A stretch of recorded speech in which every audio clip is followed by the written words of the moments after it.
Welcome to Sunday Tai Chi. I'm Sifu Galen.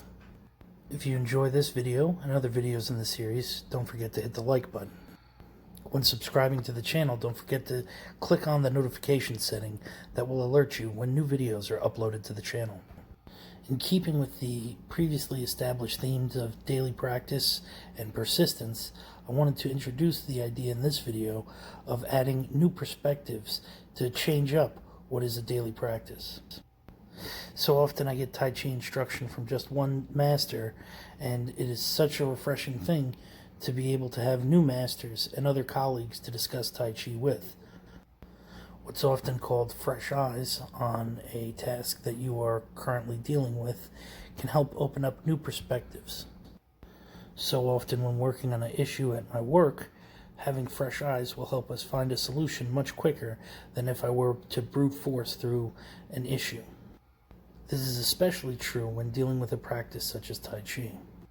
Because Tai Chi is so multifaceted and there are so many aspects of it, one can be very easily caught up in a single aspect or perspective of the craft. Recently I had the pleasure of taking some courses with my grandmaster's son, and he has a very different perspective on Tai Chi. His outlook on Tai Chi is very mechanical and from a very practical fighting perspective. I say this not to be derogatory about his perspective of Tai Chi, but that it is very antithetical to anything that I understand it to be, and his perspective is very refreshing, as it is something I often overlook. His teaching also brings about a rigor that I do not typically have with my movements. He is very disciplined about precision in his movements, and I definitely benefit from that perspective. To a fault, I can concern myself with flow and feeling. Grandmaster's perspective is usually focused on internal mechanics and critical points of movements in the body. Grandmaster's perspective is extremely subtle and nuanced.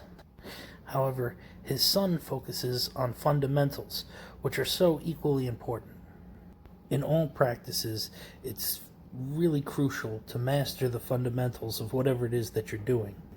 Without strong basics and strong fundamentals, problems further down the road, which may seem more complex than they actually are, often arise. These problems can be corrected if one goes back and retrains themselves on the fundamentals. All too often our own ego will cloud our vision to seeing that our problems are so easily remedied just by reviewing these fundamentals and reincorporating them into our practice.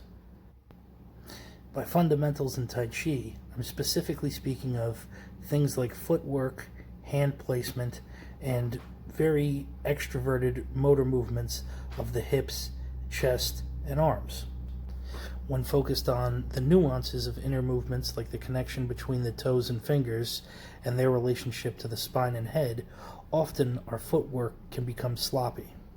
A consternated effort to retrain oneself to be very precise in the footwork has dividends in incorporating these more complex ideas of nuanced and subtle movements. To this same point, it can also be extremely beneficial to reorient ourselves with our goal or ideal when setting out in any practice. Sometimes these can feel like affirmations or mantras, which I know many people are instantly opposed to. However, in terms of neuro-linguistic programming, another option of looking at this use of language can be called incantations. Magic can be thought of as such a foreign idea, when in actuality it is nothing more than the repeat use of language to cause an effect within the self and alter one's reality. If a person wakes up every day and says, "I hate the mornings," they're going to experience the mornings differently than if they wake up every day and say, "I love the mornings." I'm painting with a very broad brush with this example, but it really helps illustrate and make clear the use of language and how it affects our lives. So if I can draw back to my original point, a change in one's daily practice by the injection of a new perspective and perhaps new language can have tons of downstream effects to one's practice. Even a rigorous daily routine can be often amplified and have exponential help by changes in perspective and listening to new voices. It feels very in line with the overall preaching of Taoism that a very incremental change in a daily practice can have wide-ranging effects in one's life overall. As usual, I thank you for joining me, and I really am interested in your feedback on these videos and commentaries. Please let me know what you would like to see more of. Don't forget to tap that like button and subscribe to the channel. Thank you. Have a great day.